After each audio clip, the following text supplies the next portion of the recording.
Nii, järgmine päev käes ja räägime nüüd sellest teisest harjutusest ka. See nüüd on natukene selline, nõuab rohkem tasakaalu.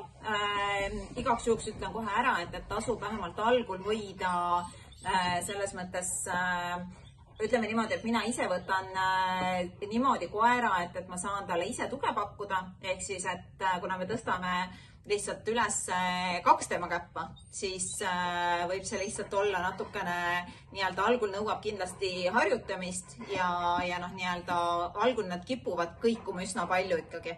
Aga lähme siis selle teise harjutuse juurde. See nüüd on väga hea selline jällegi kerelihaste harjutus. Tule Fenton siia poole. Tule siia poole. No tule nüüd. Nii. Ja ma saan aru, et seal on omanik, aga tule nüüd siia. Nii.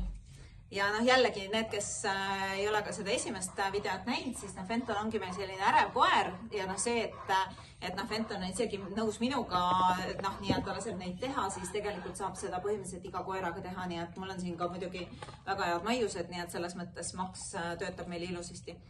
Nii, aga näitan siis ära, põhimõtteliselt see loogika on see, et me nüüd tõstame, et kui me eile tõstsime üles ainult 1 jala käppa korraga, siis nüüd me tõstame 2 käppa, aga mitte korraga. Nüüd on see, et sisuliselt ma tõstan üles 1 tagumise käppa, lasen tal natukene tasakaalu hoida.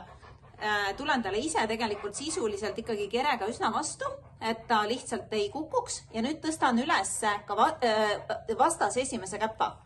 Ja nüüd ongi, lasetegi ei pea üldse jälle kaua hoidma.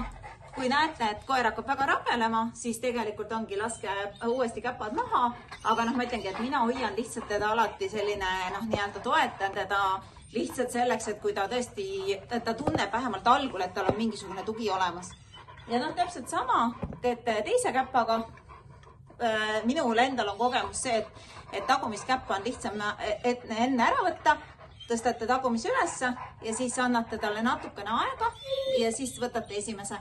Nii, nüüd hakkas kohe kukkuma. Et sisuliselt ongi see, et me lihtsalt, nüüd ta toetab täitsa minu vastu. Ja, mis nüüd juhtus?